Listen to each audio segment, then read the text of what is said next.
안녕하세요. 경제원론 오늘 25번째 시간 되겠습니다. 오늘은 생산과 성장에 대해서 공부해 보려고 합니다. 지난 시간, 그리고 지지난 시간 23장, 24장을 통해서 거시경제학에 대해서 공부하고 있는데요. 23장에서 우리 국민 총생산에 대해서 공부를 했고 24장, 인플레이션 레이트 뭐 그런 거 측정하는 방법에 대해서 공부를 했습니다. 오늘은 생산과 성장, 생산이 실질 GDP, 국민 총생산이 어떻게 성장해 가는지, 경제가 어떻게 발전해 가는지에 대해서 초점을 맞춰서 설명해 보고자 합니다. 우리 GDP에 대해서 배웠죠. 경제 전체의 소득과 지출, 1인당 GDP. 1인당 GDP는 GDP, 실질 GDP를 국가의 파퓰레이션으로 나눠준 거죠. 나라에 따라 생활 수준에 큰 차이가 있다. 1인당 GDP, 1인당 GDP per capita라고 얘기하는데 GDP per capita가 생활 수준을 매주해주는 사회적 후생을 매주해주는 측정해주는 좋은 측정치가 된다라는 얘기가 있었죠.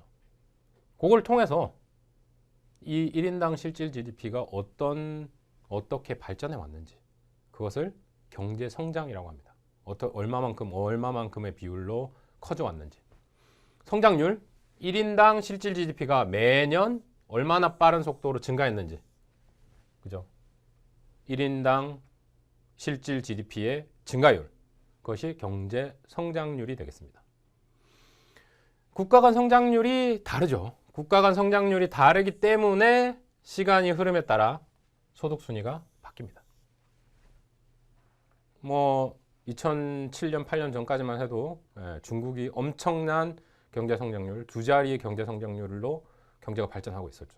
현재 시간이 흐름에 따라서 그 성장률도 점점 안정화되고 줄어드는 상황에 놓여 있습니다만 시간의 흐름에 따라 성장률이 바뀜으로 소득 순위, 국가별 소득 순위도 시간에 따라서 바뀐다는 거죠. 성장률이 높으면 높을수록 좋겠지만 높게 유지하는 거에 대해서 참 각국의 경제 학자든 아니면은 정부의 정책 담당자건 머리를 맞대고 고민을 하고 있습니다. 국가 간 성장률이 다르기 때문에 순위가 바뀐다. 그러니까 성장률의 차이를 한번 볼까요? 브라질이 1900년대부터 2014년까지 개시년도 1900년도에 828달러에서 1인당 GDP가 15,590달러로 연평균 성장률 2.61%로 나오고 있습니다.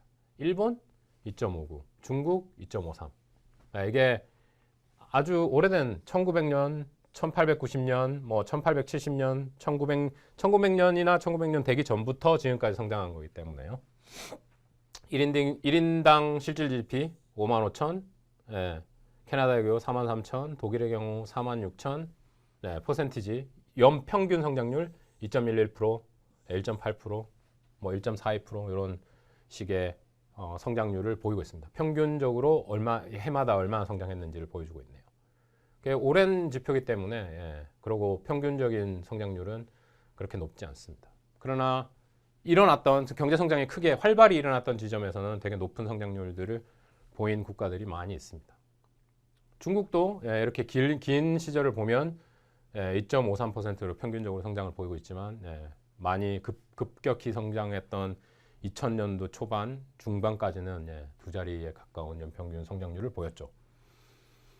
그리고 이제 실질적으로 종료연도 2014년도에 보면 미국이 높고 캐나다나 독일이 따라가고 있고 일본 같은 경우에 37,000, 38,000 불의 1인당 GDP 캐피탈을 보이고 있습니다. 우리나라의 경제 성장률 그때 잠깐 의미된 적이 있었고 오일 쇼크 있었고 그때고 요게 IMF 시절이었죠. 요때 빼고는 상당히 높은 성장률을 보이고 두 자리 성장률을 보인 적도 많네요. 요런 부분들이요. 지금은 모든 국가들이 성장률이 되게 안정돼 있습니다. 우리나라도 이제 발전을 많이 했기 때문에 전반적인 규모가 커졌기 때문에 큰 성장률, 이런 두 자릿수의 성장률을 보이기가 힘들죠. 이런 이제 역사적인 흐름을 한번 살펴봤고요. 이런 그 수준을 경제 수준을 경제 수준 또는 후생 수준, 그죠? 생활 수준 이런 것들을 보여주는 그림이 있습니다. 영국의 일반적인 가정의 모습이네요. 자동차 2대 있고, 그죠? 뭐 4인 가족, 4인 가정, 4인 가구 가정에서 여기 뭐 플루토 연주하고, 그다음에 뭐 세탁기 뭐 이런 것도 있고, 요트도 있네요. 요트도. 이런 걸 갖춰져 있는 생활 수준이 되는 한 국가의 어떤 생활 수준을 보여주는 거고요. 멕시코. 자전거는 많이 있는데 자동차는 없고, 뭐 가구들 나와 있고, 일단 평균적인 자녀 수가 많네요. 4명의 자녀를 두고 있고, 어떤 생활 수준을 보이고 있는지 보여주고 있습니다. 선풍기도 있고 뭐 다른 가재 도구들을 보여주고 있네요. 아프리카입니다. 아프리카의 한 국가. 뭐 가전제품은 없죠.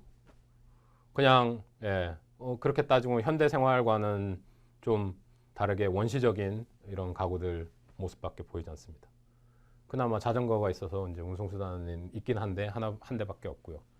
이런 생활 수준의 차이를 직접 보여주는 거죠. 사진을 통해서. GDP per capita가 이렇게 그림으로 보여주는 겁니다. 수준이. 그러면 생산성의 역할과 결정 변수에 대해서 살펴보겠습니다. 생산성이 왜 중요하냐?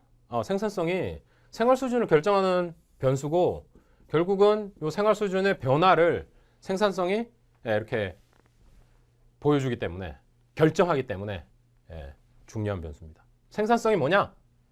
노동 생산성이죠. 노동 투입량 한 단위당 재화와 서비스의 산출량. 노동을 1시간 더 하든지 뭐 한 하루 더 하든지, 그런 이제 단위는 뭐 달라질 수 있습니다만, 노동 투입량 한 단위 더 했을 때 재화와 서비스의 산출량, 생산이 얼마나 변하냐. 그건 마지널 프로덕트 오브 레이버로 생산성을 측정한 거죠. 노동 측면의 생산성, 노동 생산성. 어떻게 얘기하냐? 마지널 프로덕트 오브 레이버. 노동의 한계 생산. 노동을 한 단위 더 투입했을 때 산출량을 어떻게 받겠냐. 그렇죠? 근데 왜 생산성이 중요하냐? 생활 수준을 결정하는 변수다. 생산성의 증가율이 생활 수준의 상승률을 결정한다. 그죠? 똑같은 단위를 투입했음에도 불구하고 더 많은 상품을 생산할 수 있다면 좋은 거잖아요. 생활 수준이 향상되는 거잖아요. 그런 측면에서 생산성이 중요하다. 노동 생산성 측면에서 바라보고 있습니다. 한 경제의 소득은 산출량과 같다. 아까 삼면 등가의 법칙이라고 얘기해서 총생산은 총소비와 총지출과 총소득하고 같아진다는 거죠. 그 한 경제에서 생산이 이루어졌으면 그거를 다 국민들 사이에 다 나눠 갖게 되고, 그 편익을 다 나눠서 누리게 될 거다. 그런 측면에서 생활 수준이 상승한다는 거죠. 생산성이 증가하면. 똑같이 노력했는데 생산성이 높아서 많은 것을 생산했다면 GDP가 올라가고, 그 소득이 올라가면 그 소득, 개별적인 소득도 평균적인 소득도 따라 올라간다는 거예요.